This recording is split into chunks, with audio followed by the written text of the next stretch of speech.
So here in the lab we have a simple setup with a Juniper router and a Cisco router back to back with OSPF configured between them. Really just there to give us something to look and play with our log files and trace options. Remember, trace options being debug as far as Juniper terminology goes.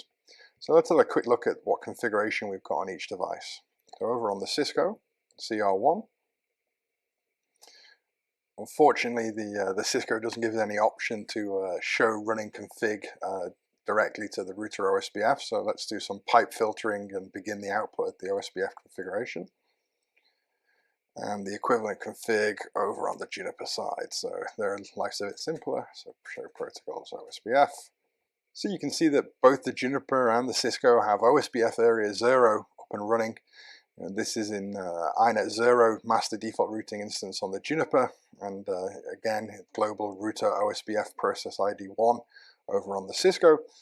On the Juniper we see explicitly the interfaces that OSPF is running on listed in the configuration underneath area 0, and then on the Cisco we've gone for the kind of classic network statement style where we're using the interfaces to pull in the config. So it's this 1010 address here that's matching the fast Ethernet 0/0 on the Cisco and enabling OSPF there, and the interface that we're back to back with, over on the Juniper is the gigabit Ethernet 0/0. You can't see the interface type set to point on the Cisco. I mean, you see it here on the Juniper, but it's actually listed underneath the interface configuration on the Cisco. Yeah, there we see the OSPF network type point to point. Okay, so with this setup, we expect the interface to be up. So let's check.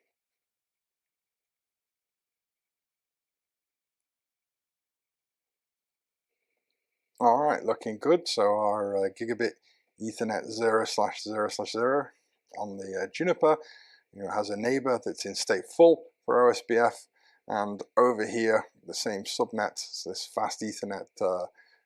There it is, fast Ethernet 0/0 is also a neighbor in the full state on the same 1010 address. So we're looking good. We have a working system right now. So first off, I'd like to break this by mismatching the area ID involved. So currently both the Cisco and the Juniper are successfully forming a neighbor for area 0, the backbone area. So let's take that out of action on the Juniper. All right, so here in config mode, I can cheat a little bit, use one of my favorite commands in Junos. So we replace pattern for the area number with some other value. Let's make it area 1.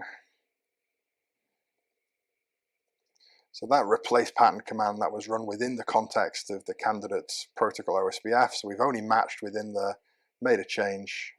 We can verify what we're going to change if we commit here. So top show pipe convert.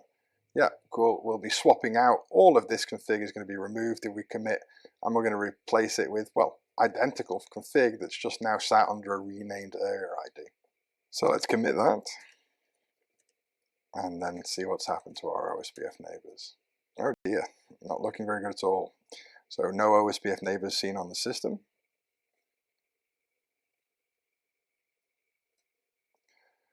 On the Cisco, we're still seeing the neighbor there, but if we look carefully, we can see that the dead timer is not being refreshed.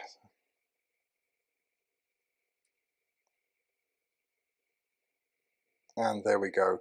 It's expired. The OSPF hellos that were coming out of the Juniper have produced a log file entry that's been echoed to the terminal there on the Cisco. We can see our neighbor going down. So over on the Juniper, we've already seen the neighbor is down, but let's also check OSPF's perspective on which interfaces are configured for OSPF. So, we see it's there. We were sending out our hellos. Unfortunately, we were sending them out for the wrong area ID, and that meant that over on the Cisco, they were ignored until we saw that dead timer run down. All right, great. So we've broken it.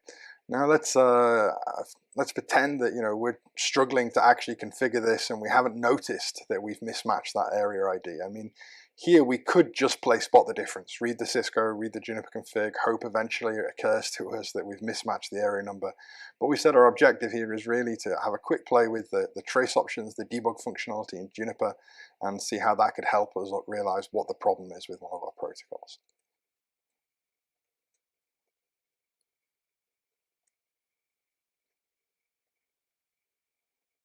All right, we can see here that I'm beginning to configure the trace options for OSPF. And we can see that I've created a file name, or I've referenced the file name I want the debug trace option output to go into, my OSPF debug. And then now, for this to actually be useful, I need to enable some flags. Now, there are lots of OSPF flags I could be turning on.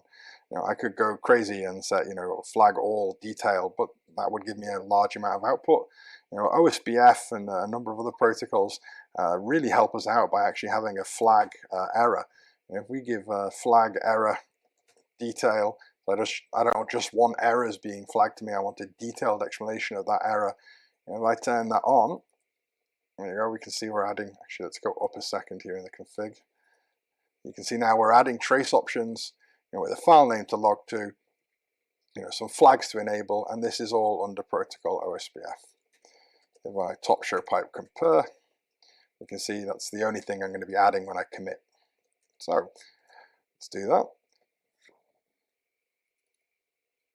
All right, so if we use some operational commands, if we specifically do run file list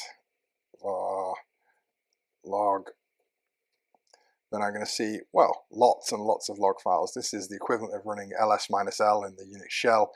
This is giving me a list of everything in that var log directory, which is by default where my trace option files are going to be stored. If we instead maybe run file list log again, but I know, or I remember that my file began with M.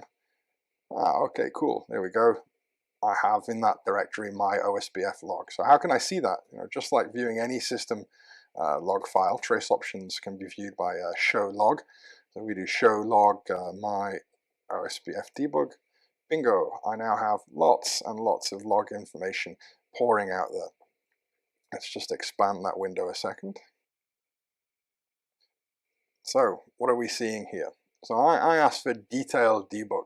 So I can see, if I take a line for an example, at this date and timestamp, I received in OSPF hello going to the reserved OSPF multicast address from my neighbor. But if we look at the interface, okay, this is not the interface back-to-back with CR1. This is going up to our other Juniper router. But actually, we've changed the area number for all of our configured OSPF interfaces. So I'm seeing here that he's telling about a received hello on that interface. Later on, I see the received hello on my GE000 interface across to the Cisco. What's the problem? It gives me a decode of the incoming OSPF hello because I asked for detail, but very, very helpfully, it also gives me, ooh, packet ignored. Why was the packet ignored? Because of an area mismatch. So, we got area 0 from that neighbor on that interface. We're unfortunately expecting it to be area 1. And we can see the similar message for our other interface across to CR1. All right, so, great. We now know how to fix the problem.